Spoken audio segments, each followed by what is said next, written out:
차가운 겨울바람이 부산항을 스쳐 지나갈 때마다 이대현의 마음속에도 쓸쓸함이 깃들었다. 그의 하루는 언제나 같았다. 새벽 5시 작은 원룸 아파트에서 일어나 창밖으로 보이는 항구의 불빛들을 바라보며 커피 한 잔을 마시는 것으로 하루를 시작했다. 창가에 서서 바다를 내려다보며 끝없이 밀려오는 파도 소리에 귀를 기울이는 것이 그의 아침 의식이었다. 대현은 부산항에서 15년째 일하는 베테랑 항만 노동자였다. 거대한 컨테이너들이 크레인에 의해 하늘로 들어 올려지고 내려지는 모습을 지켜보는 것이 그의 일상이었다. 동료들은 그를 항구의 그림자라고 불렀다. 말이 없고 묵묵히 자신의 일만 하는 그의 모습이 마치 항구의 일부가 된 것 같다고 했기 때문이다. 그의 삶은 단조로웠다. 아침 6시부터 저녁 6시까지 항구에서 일하고 집으로 돌아와 간단한 저녁을 먹은 뒤 잠자리에 드는 것이 전부였다. 주말에도 특별한 일정 없이 집에서 책을 읽거나 바다를 바라보며 시간을 보냈다. 가끔 동료들이 회식에 초대했지만 대현은 대부분 정중히 거절했다. 그는 혼자만의 시간이 편했다. 하지만 그날은 달랐다. 평소와 같이 크레인을 점검하던 중 갑자기 한 매가 나타났다. 검은 깃털에 황금빛 눈동자를 가진 그 매는 크레인 끝자락에 앉아 대현을 뚫어지게 바라보고 있었다.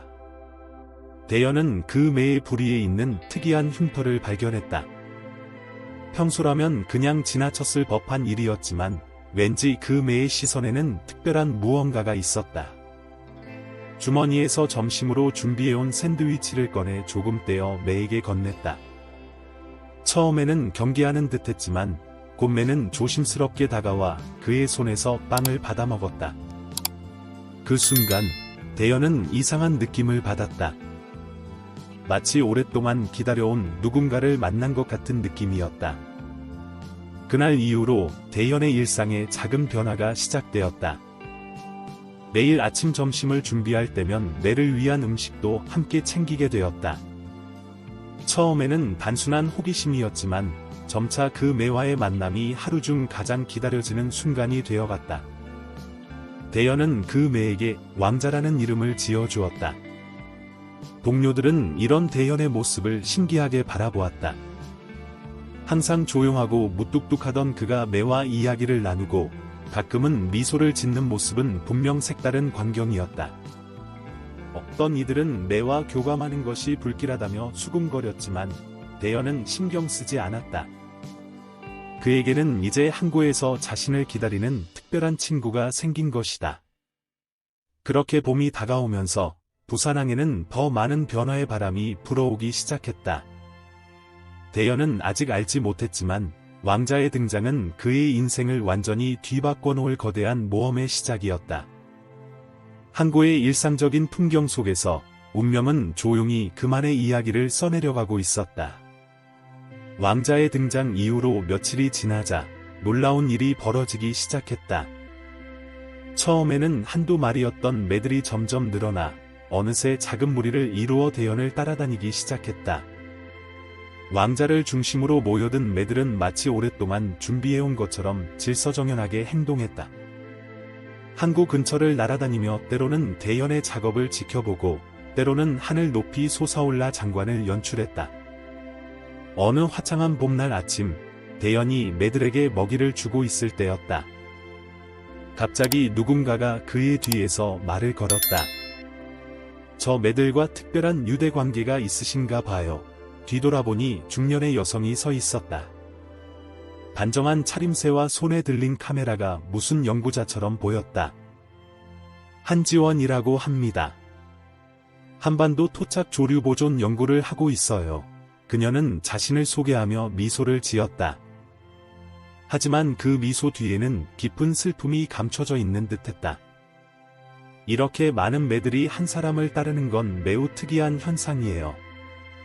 혹시 시간 괜찮으시다면 이야기를 나누고 싶은데요. 대현은 잠시 망설였다. 평소 낯선 이와의 대화를 즐기지 않았지만 지원의 눈빛에서 진정성이 느껴졌다. 그들은 항구 근처 작은 카페에서 이야기를 나누게 되었다.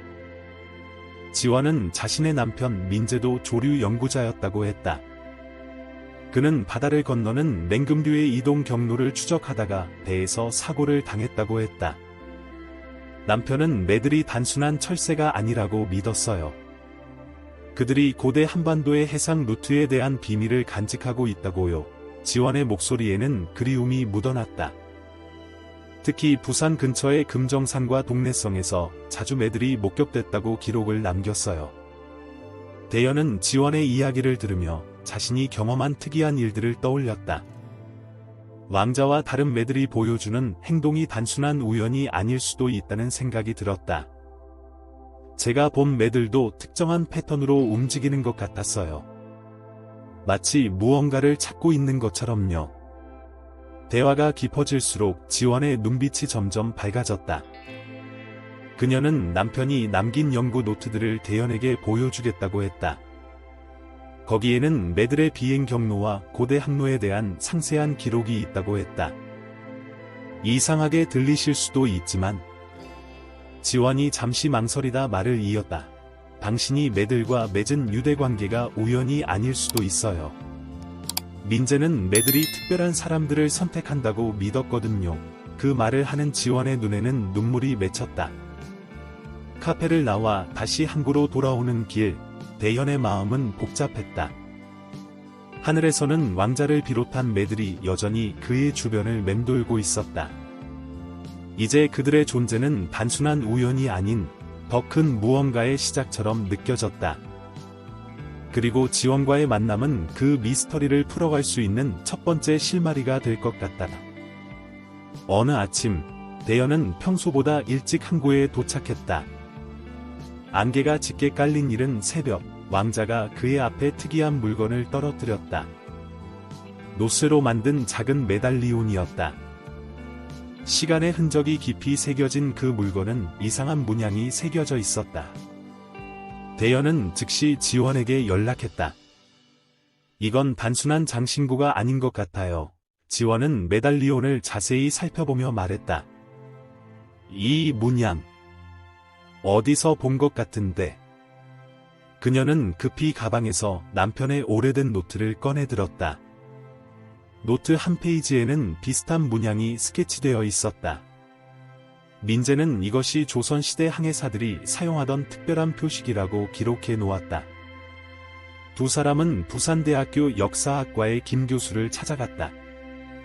노 교수는 메달리온을 보자마자 눈을 크게 떴다. 이것은 조선시대 해로지도의 물건입니다. 항해사들이 비밀 항로를 표시하기 위해 사용했죠. 전설에 따르면 이들은 매를 영적 안내자로 여겼다고 해요. 김 교수의 설명은 계속되었다. 옛 문헌에 따르면 이 매들은 폭풍우를 피하는 안전한 항로를 알고 있었다고 합니다. 심지어 숨겨진 보물이나 중요한 장소로 항해사들을 인도했다는 이야기도 있죠. 교수는 잠시 생각에 잠기더니 말을 이었다. 특히 부산 근처 해안가에는 이런 이야기가 많이 전해 내려옵니다. 지원은 민재의 노트를 다시 펼쳤다. 여보가 마지막으로 연구하던 것이 바로 이거였어요. 매들의 비행 경로가 고대 항로와 일치한다는 걸 증명하려고 했죠. 그녀의 목소리가 떨렸다. 하지만 마지막 연구 중에 그녀는 말을 멈추고 깊은 한숨을 내쉬었다. 대연은 지원의 어깨를 살며시 토닥였다. 그는 처음으로 자신의 이야기를 털어놓았다. 어렸을 때부터 항상 혼자였던 것, 바다를 바라보며 어딘가에 속하고 싶었던 마음, 그리고 왕자를 만난 뒤 처음으로 느낀 특별한 유대감까지. 지원은 눈물 어린 미소로 그의 이야기를 들었다. 그날 저녁, 대연은 왕자에게 GPS 추적기를 달기로 결심했다. 지원이 연구소에서 가져온 작은 장치였다. 이걸로 매들의 비행 경로를 정확히 알 수 있을 거예요. 지원이 설명했다. 왕자는 마치 이해한다는 듯이 순순히 장치를 달게 해주었다. 며칠 동안 수집된 데이터는 놀라운 패턴을 보여주었다. 매들은 항구에서 시작해 해안가의 특정 산들을 연결하는 정확한 경로를 따라 움직이고 있었다. 그 경로는 마치 보이지 않는 실로 엮어진 것처럼 규칙적이었다. 더욱 놀라운 것은 그 경로가 민재의 노트에 기록된 고대 항로와 거의 일치한다는 점이었다. 이건 단순한 우연이 아니에요. 지원이 흥분된 목소리로 말했다. 매들이 우리에게 무언가를 보여주려는 것 같아요. 대연도 동의했다. 이제 그들은 이 미스터리를 함께 풀어나가기로 했다. 하늘에서는 왕자가 그들을 지켜보며 우아하게 비행했다. 마치 오랫동안 기다려온 순간이 드디어 시작된다는 듯이. GPS 데이터를 따라 대연과 지원은 해안가 절벽 아래에서 놀라운 발견을 하게 되었다. 절벽 틈새에 감춰진 작은 동굴 입구였다. 파도 소리가 동굴 안에서 울려 퍼지고 절벽 위에서는 왕자와 다른 매들이 원을 그리며 날고 있었다. 이런 곳이 있었다니. 지원이 감탄하며 동굴 안으로 조심스럽게 발걸음을 옮겼다. 손전등 불빛이 동굴 벽을 비추자 그들은 숨을 멈췄다. 벽면 가득 고대의 문양들이 새겨져 있었다. 그것은 마치 지도처럼 보였고 특히 눈에 띄는 것은 메달리온에 새겨진 것과 동일한 문양이었다. 이건 분명 항해도예요. 지원이 벽화를 자세히 살펴보며 말했다. 보세요. 이 선들이 해류의 흐름을 나타내고 이 표시들은 위험한 암초가 있는 구역을 표시한 것 같아요. 그녀는 민재의 노트를 꺼내 대조해 보았다. 여보가 찾으려 했던 게 바로 이거였을 거예요. 대연은 벽화를 손으로 만져보았다. 오랜 세월의 흔적이 깊이 새겨진 돌면이 차가웠다. 매들이 우리를 여기로 인도한 거군요. 그의 말에 지원이 고개를 끄덕였다. 민재 씨도 이걸 알고 있었을까요? 지원의 눈에 눈물이 고였다.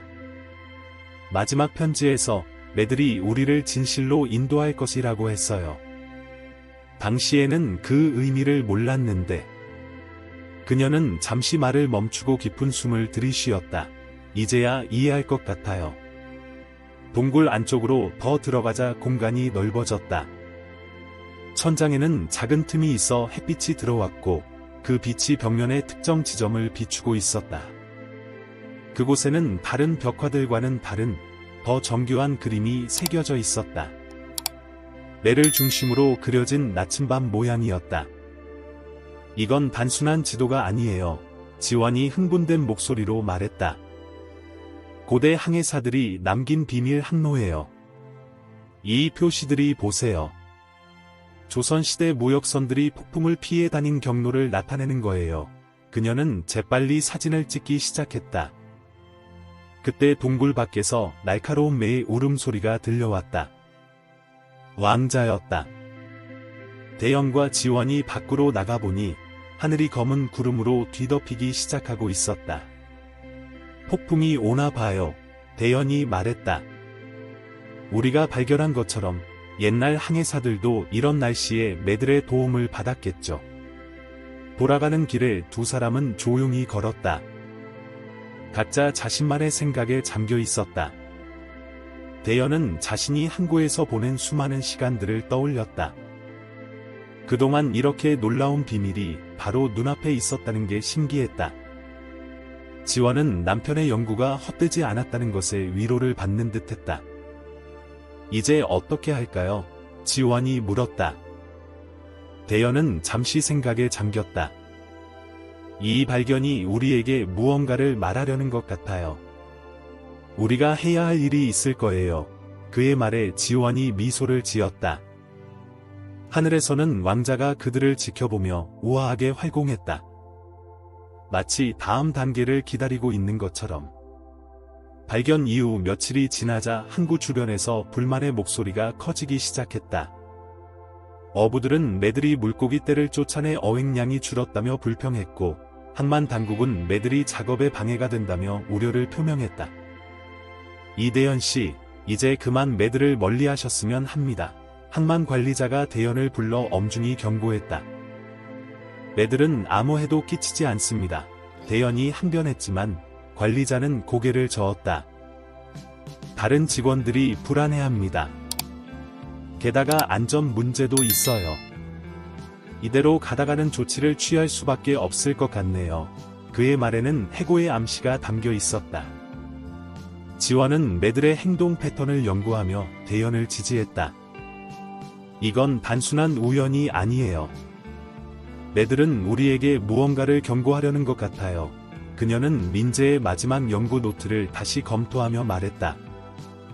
여보가 쓴 내용을 보면 매들의 특이 행동은 항상 중요한 자연 현상과 연관이 있었어요. 그때 왕자가 평소와는 다른 날카로운 울음소리를 내며 나타났다. 하늘은 점점 더 어두워지고 있었고 바람이 거세게 불기 시작했다. 기상청은 아직 특별한 경보를 발령하지 않았지만 대연은 직감적으로 뭔가 심상치 않음을 느꼈다. 이런 날씨는 처음이에요. 오랜 경력의 항만 작업자도 걱정스러운 표정을 지었다. 파도는 점점 더 거세졌고 하늘은 마치 먹물을 풀어놓은 듯 검었다. 매들은 계속해서 특정한 방향으로 날아가며 이상한 행동을 보였다.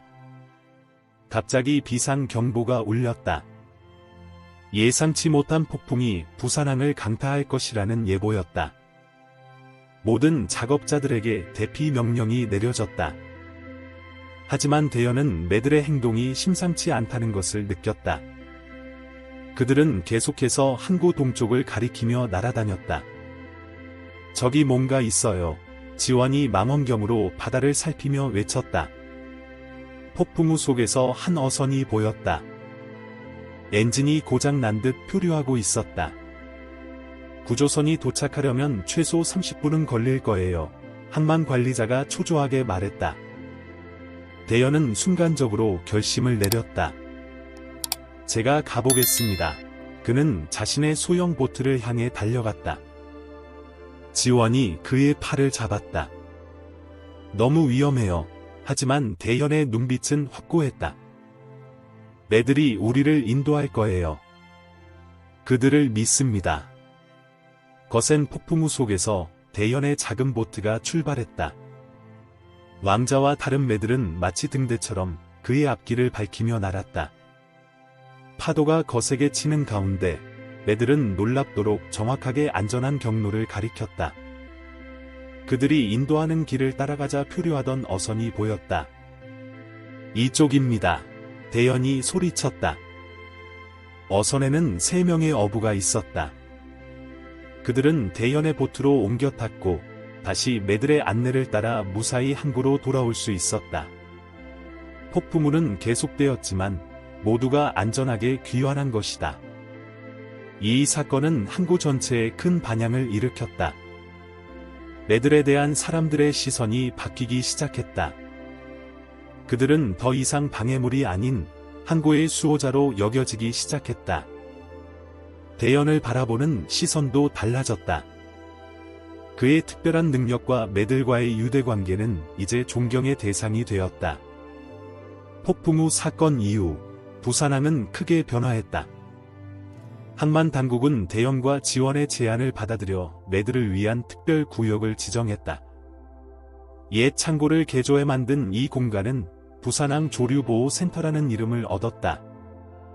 이곳은 매들의 안식처이자 고대 항로의 비밀을 연구하는 장소가 되었다. 민재가 꿈꾸던 게 바로 이런 거였을 거예요. 지원이 센터의 개관식 날 말했다. 그녀의 눈에는 기쁨의 눈물이 맺혔다. 대연은 그녀의 손을 살며시 잡았다. 둘의 관계는 이제 단순한 동료를 넘어 더 깊은 이해와 애정으로 발전해 있었다. 왕자는 여전히 매들의 리더였다. 그는 이제 항구의 상징적인 존재가 되었다. 어부들은 출항 전에 그를 찾았고 그의 비행 방향을 보며 날씨를 예측했다. 매들은 실제로 여러 번 폭풍우를 미리 감지해 항구 사람들을 보호했다.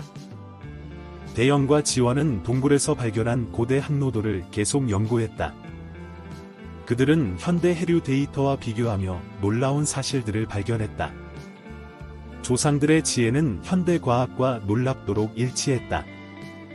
이 연구 결과는 해양 문화재로 지정되었고 많은 연구자들이 부산을 찾아오게 되었다. 이제 이해하겠어요. 어느 날 저녁 대연이 지원에게 말했다.